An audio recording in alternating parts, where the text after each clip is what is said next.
Hello friends, so again I welcome you all to my YouTube channel मेरी Sharma AFN CSS। सो दोस्तों आज का जो हमारा वीडियो का जो मोटिव है वो सिंपली ये है कि भाई जो वर्किंग प्रोफेशनल्स हैं, बिकॉज मैं खुद भी वर्किंग प्रोफेशनल था, तो वर्किंग प्रोफेशनल कैसे एसएससी सीजीएल जैसा एग्जाम एक सिंगल अटेम्प्ट कर क्रैक कर सकते हैं। बिकॉज मैंने भी अपना फर्स्ट अटेम्प्ट दिया था एंड अपने फर्स्ट अटेम्प्ट के अंदर ही मैंने अपना सीजीएल का जो एग्जाम था वो क्लियर किया। एंड सिर्फ क्लियर ही नहीं किया, जो सबसे हाईएस्ट पोस्ट होती है 4600 ग्रेड पे की लेवल 7 की, उस पोस्ट को हासिल किया एज एन ASN CSS। सो मैं बस यही डिटेल शेयर करूंगा कि मैंने किस तरीके से तैयारी करी थी अपनी, ताकि उससे आप एक इनपुट एक इनसाइट ले पाएं कि आप किस तरीके से अपनी तैयारी को स्टार्ट कर सकते हैं। सो फर्स्ट ऑफ ऑल मैंने जो अपनी प्रिपरेशन में अपना जो मेन चीज़ पे फोकस किया था वो किया था कंसिस्टेंसी पे फोकस किया था। तो कंसिस्टेंसी आपकी तब बनेगी जब आप धीरे धीरे स्टेप वाइज मैनर पे अपने टारगेट्स अचीव करोगे। और टारगेट्स अचीव कैसे होंगे आपके, जो आप धीरे धीरे स्मॉल स्मॉल टारगेट्स अपने जो पूरे डेली शेड्यूल है उसमें लेके चलोगे। जो मेरा शेड्यूल था डेली का, मैं अपना वो भी डेली शेड्यूल आपसे शेयर करता हूँ कि मैं डेली शेड्यूल मेरा क्या था। मैं सुबह 8 से 9 बजे उठता था, 1 घंटा अपना मंदिर जाता था, मंदिर में पूजा करता था एंड अराउंड 9 to 9:30 मैं फ्री हो जाता था उससे। और 9:30 पे आके मैं 9:45 के अराउंड अपना पढ़ने बैठ जाता था। 9:45 पे पढ़ने बैठने के बाद मैं 1 बजे के करीब उठता था, क्योंकि 1 बजे हमारा क्या होता है, जनरली सबका ही लंच टाइम होता है। तो तो 1 बजे जब मैं उठता था तो लंच करने चले जाता था। मैं लंच करने के बाद फिर मैं दोबारा आता था 2 बजे, दोबारा पढ़ने बैठता था। एंड जो मेरी सेकंड सिटिंग होती थी उसके अंदर मैं अपना जो इंटेंस रीडिंग होती थी, जैसे इंग्लिश हो गया, जीएस हो गया, ऐसे सब्जेक्ट में पढ़ा करता था। उसके अलावा जब 5:30 हो जाते थे तो 5:30 बजे जनरली इंडिया के अंदर या फिर नॉर्थ इंडिया के अंदर जनरली लोग चाय पीते हैं और जनरली स्नैक्स का टाइम होता है उस टाइम पे। तो मैं वो चीज़ करता था कि स्नैक्स वगैरह लेता था और चाय वगैरह लेता था, ताकि एक नेचुरल ब्रेक मेरे टाइम में मेरे स्टडी में मेरे को मिल सके। उसके बाद में क्या करता था कि 5:30 बजे ब्रेक लेने के बाद सीधा 6 बजे पढ़ने बैठता था। 6 बजे पढ़ने बैठने के बाद यानी कि अब मैं 3 से 3.5 घंटे इजीली पढ़ सकता था, क्योंकि उस टाइम पे क्या होता है, हमारा डिनर का टाइम हो जाता है 9:30 बजे के करीब। तो ये 3-3.5 घंटे मैं पढ़ता था, जो चीज़ मेरे को एनालिटिकल लगती थी, लाइक मैथ्स हो गया, रीजनिंग हो गई। क्योंकि शाम के टाइम पे जब हम चाय पीते हैं तो उसके बाद हमारा मूड फ्रेश हो जाता है। एंड बिकॉज क्या है कि आप जब बाहर बैठते हो, ठीक है, थोड़ा नेचर में बैठते हो, तो आपका माइंड वैसे भी रिफ्रेश हो जाता है, मूड रिफ्रेश हो जाता है। तो उससे क्या कर सकते हो कि आपकी जो एनालिटिकल थिंकिंग होती है वो बहुत ज़्यादा इनहेंस हो जाती है। तो उस टाइम पे मैं मैथ्स और रीजनिंग पढ़ा करता था। ये इनिशियल स्टेज की बात बता रहा हूँ मैं आपको। बाद में तो मैंने अपनी पूरी स्ट्रेटजी चेंज कर दी थी। मैं दिन का एक सब्जेक्ट पढ़ा करता था, लेकिन वो लेटेस्ट स्टेज की बात है। जो इनिशियल स्टेज की बात है मैं आपको बता रहा हूँ। तो जो 9:30 बजे मैं अपना डिनर वगैरह करने चले जाता था। एंड डिनर करने के बाद जब मैं 10 बजे आता था तो मेरे को 1 से 1.5 घंटा कम से कम चाहिए होता था डेली का रिवीजन करने के लिए। उस डेली रिवीजन में मैं किया करता था कि मैंने जो भी शुरुआत से लेके डे के एंड तक जो मैंने चीज़ पढ़ी है उसको बस मैं एक थ्रू आउट रिवीजन करता था। रिवीजन मतलब एक थ्रू आउट रीड करता था कि मैंने क्या क्या पढ़ा है, क्या क्या नहीं पढ़ा है, उसके अंदर क्या क्या कॉन्सेप्ट्स थे, क्या क्या कॉन्सेप्ट्स नहीं थे। अगर इंग्लिश पढ़ा है तो इंग्लिश के अंदर मैंने वो क्या क्या पढ़ी है, मैंने ग्रामर के कौन से कॉन्सेप्ट पढ़े हैं, उन ग्रामर के कॉन्सेप्ट को मैं रूल्स बना के याद करता था, वो कैप को मैं रीड करता था, रिवाइज करता था। मैथ्स के जो मैं कॉन्सेप्ट पढ़ता था वो मैं रिवाइज करता था। अगर कोई फॉर्मूला बेस्ड मैंने कोई क्वेश्चन करे हैं आज के टाइम पे तो मैं वो फॉर्मूलाज रिवाइज करता था। रीजनिंग के अंदर ऐसा जनरली हमारा कुछ रिवीजन करने जैसा रहता नहीं है। वो तो क्या है कि आप रिपीटेड प्रैक्टिस करोगे डेली की डेली, तो उससे आपका लगातार रीजनिंग का जो पार्ट है वो इंप्रूव होते रहता है। इसलिए मैं हमेशा ये चीज़ कहता हूँ कि आप हमेशा की हमेशा अपना 50 to 60 या फिर 70 क्वेश्चंस अगर आप अचीव कर सके डेली के, तो आप 50 to 70 क्वेश्चंस आप डेली के लगाते ही रहें अंटिल आपका जो प्री का एग्जाम है या फिर मेंस का एग्जाम है। जब तक आपका ये एग्जाम नहीं आता तब तक आप लगातार डेली 50 to 70 क्वेश्चंस रीजनिंग के लगाए। बिकॉज रीजनिंग एक ऐसा पार्ट होता है आपके चारों सब्जेक्ट में, क्योंकि जो टोटली बेस्ड होता है आपकी आईक्यू के ऊपर, आपकी एनालिटिकल थिंकिंग के ऊपर। और अगर आपका एक तौर पे अगर आपका रीजनिंग बहुत अच्छा है तो रीजनिंग अच्छा होने से आपकी दो चीज़ें और बेहतर और अच्छी हो जाती हैं, बहुत इंप्रूव हो जाती हैं। एक चीज़ है जो वर्ड पावर, जो आपकी वर्ड रीजनिंग में जो आपकी जो वर्बल रीजनिंग होते हैं जो उसमें आपकी बहुत हेल्प करता है। और दूसरी चीज जो आपकी इंप्रूव होती है वो होती है मैथ्स, क्योंकि मैथ्स के अंदर भी आपका जो एनालिटिकल पार्ट होता है बहुत ज्यादा होता है, जिसमें आपकी एनालिटिकल स्किल्स, आपको प्रॉब्लम सॉल्विंग जो आपकी है वो इनहेंस होती है। क्योंकि जब आप कोई भी रीजनिंग का क्वेश्चन सॉल्व करते हो, जैसे मान लीजिए आप एनालॉजी अगर आप सॉल्व कर रहे हो, तो एनालॉजी के अंदर आपको पैटर्न्स फाइंड करने होते हैं। उसके लिए आपको टोटली अपने ब्रेन का इस्तेमाल करना होता है, आपको फाइंड करना होता है लॉजिक, जिससे वो आपको जो क्वेश्चन है एनालॉजी का वो इजिली सॉल्व कर सको। तो मेरा आप सबको यही एक जो हिदायत होती है वो ये रहेगी कि आप रीजनिंग पे थोड़ा ज़्यादा फोकस करो, आप डेली के डेली रीजनिंग तो करो ही करो। एंड उसके अलावा जो मैथ्स का पार्ट है वो मैंने आपको बताया है कि आपको डेली से डेली कम से कम 4 से 4.5 घंटे मैथ्स को देनी है। अगर आपकी मैथ्स थोड़ी सी वीक है या फिर आप एवरेज हो मैथ्स के अंदर, तो आपको बीट करने के लिए बाकी लोगों को जो भी कंपटीशन में है आपके साथ, जनरली जैसे लास्ट सीजन के अंदर 36 लाख लोगों ने जो फॉर्म भरा था, उसके अलावा 18 लाख लोगों ने जो मेन एग्जाम था प्री का, उसके लिए अप्लाई मतलब उसके लिए अपीयर हुए थे। तो आपका जो कंपटीशन है वो बहुत वास्ट वैरायटी ऑफ लोगों से है, जिसमें कुछ लोगों की मैथ्स अच्छी भी हो सकती है, कुछ लोगों की मैथ्स बुरी भी हो सकती है। तो आपको उस हिसाब से अपने आप को लेके चलना है। आपको देखना है कि आपकी मैथ्स, आपकी रीजनिंग वगैरह किस तरीके से आप स्ट्रॉन्ग कर सकते हो, इनहेंस कर सकते हो। तो उसका जो बेस्ट पार्ट है, उसका बेस्ट चीज है वो है सिर्फ प्रैक्टिस। आप सिर्फ प्रैक्टिस से ही अपने मैथ्स, अपनी रीजनिंग बहुत सुधार सकते हो। एंड मैथ्स और रीजनिंग तो ऐसे पार्ट है जिसके अंदर आप 50 to 50 इजीली स्कोर कर सकते हो।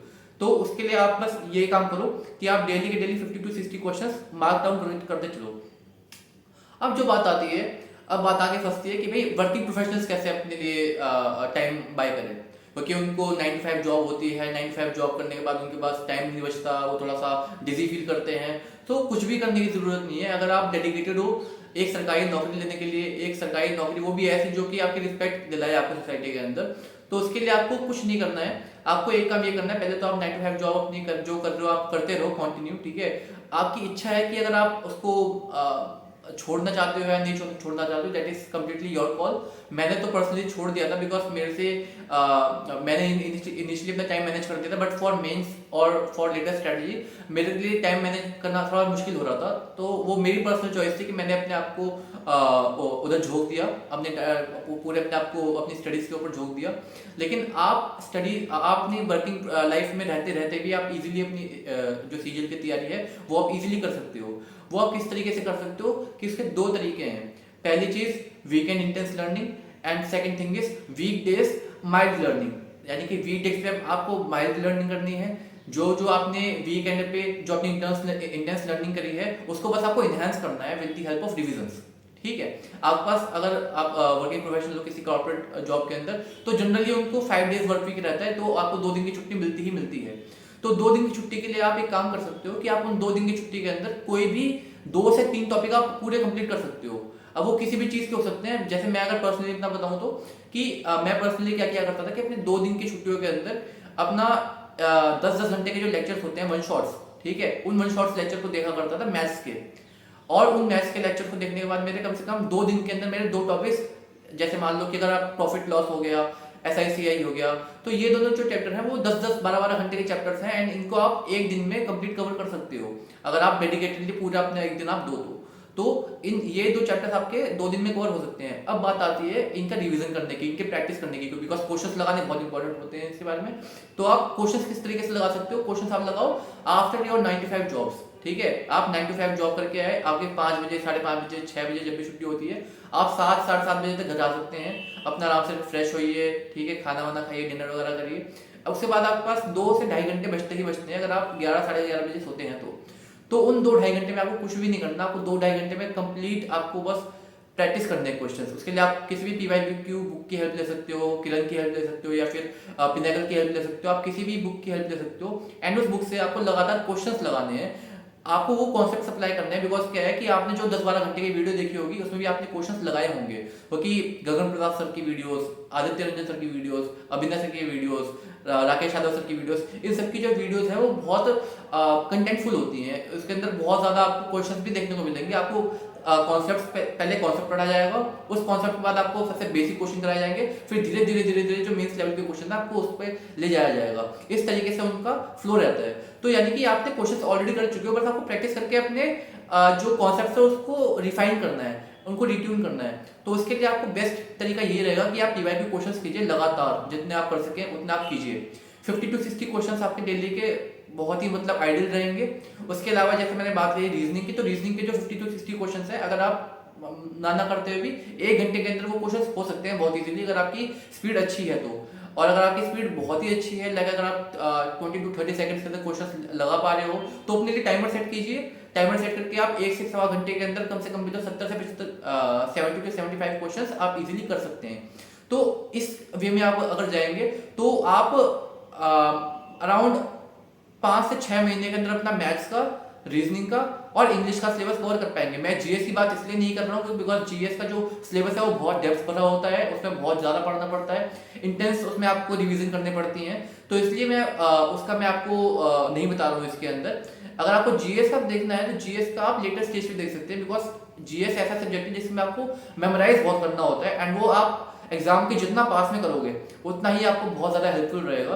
क्योंकि अगर आपका सपोज कीजिए कि अगले महीने की 20 तारीख को आपका एग्जाम है, तो आपने एक महीने पहले जो आपने जीएस पढ़ी होगी तो वो आपको 20 तारीख तक आप भूलोगे नहीं ज़्यादा।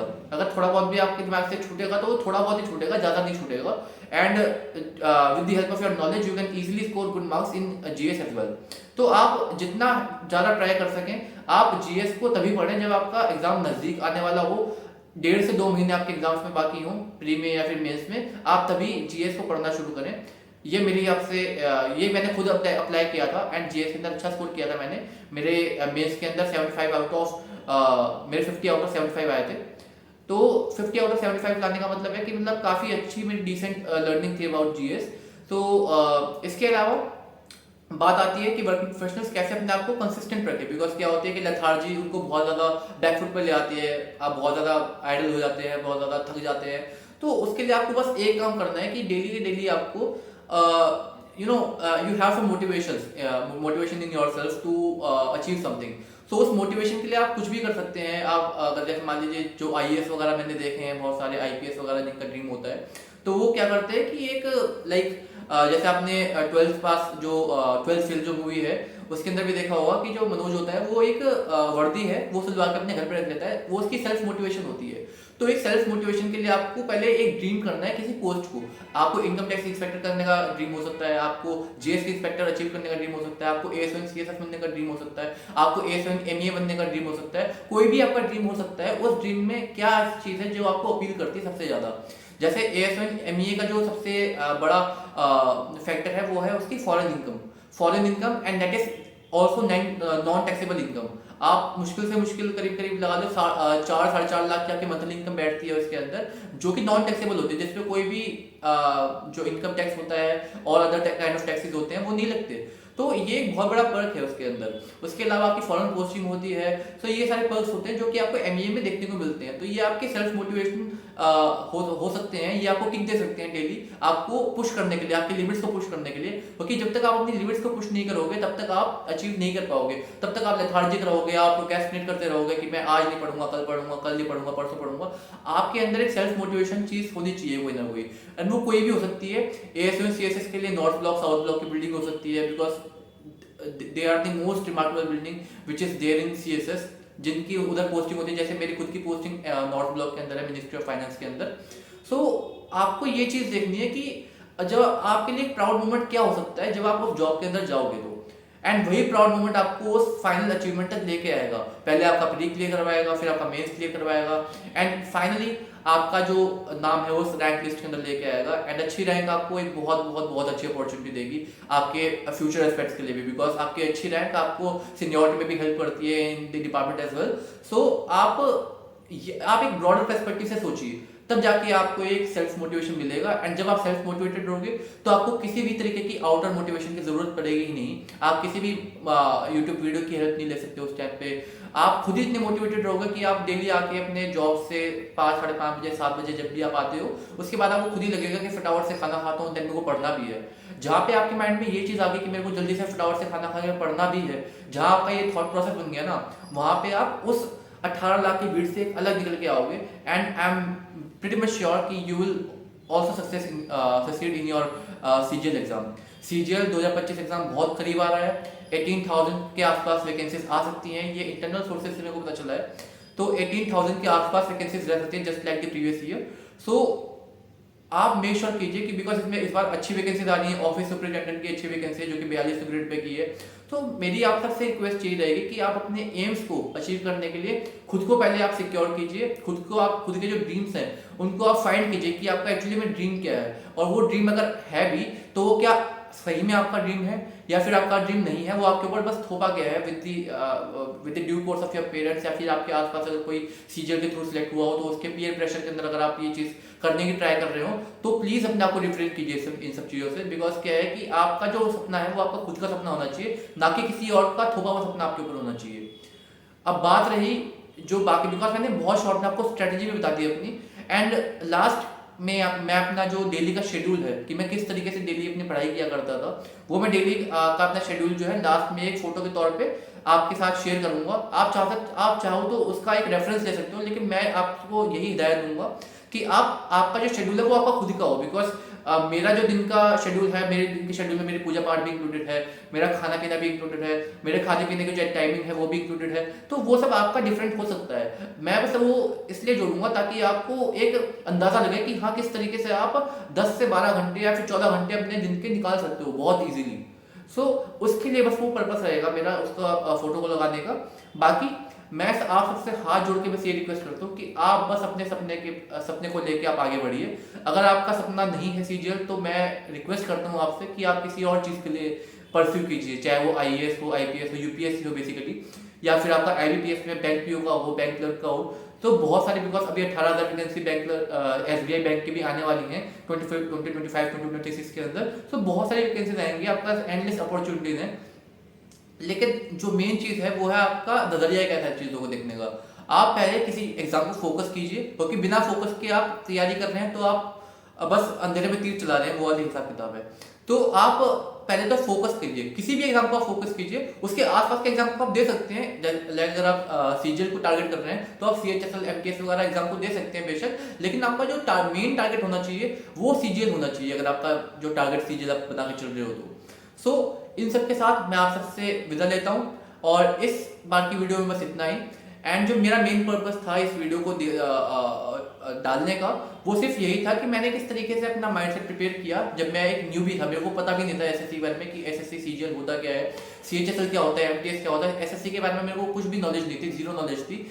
जब मैंने दिसंबर 2023 के अंदर अपनी जॉब से रिजाइन दिया था तो उस टाइम मेरे को कुछ भी अंदाजा नहीं था। तो आपको किस तरीके से एज अ वर्किंग प्रोफेशनल या फिर as a new one who is entering into the SSC CGL preparation, आपको किस तरीके से अपने माइंड को प्रिपेयर करना चाहिए, उसके लिए एक वीडियो थी। And I would like to thank you all. अगर आपको जो वीडियो है वो अच्छी लगी हो, उसके अंदर जो मेरी कही हुई बातें हैं उसका थोड़ा सा भी आपको लॉजिकल सेंस लगा हो, तो प्लीज़ वीडियो को लाइक कीजिए, शेयर कीजिए, सब्सक्राइब कीजिए। एंड मैं चाहता हूँ कि ये जो वीडियो है, मेरा जो चैनल है वो ज़्यादा से ज़्यादा रीच पे जाए, एंड उसके लिए मैं बहुत कोशिश कर रहा हूँ। तो बस आपसे एक छोटी सी रिक्वेस्ट रहेगी कि आप ज़्यादा से ज़्यादा वीडियो को शेयर कीजिए अपने दोस्तों के अंदर, अपने एसएससी सीजीएल एस्पिरेंट्स फ्रेंड्स के अंदर आप इस चीज़ को शेयर कीजिए, ताकि उनको पता चले कि हाँ there is someone who is willing to help them. Thank you so much.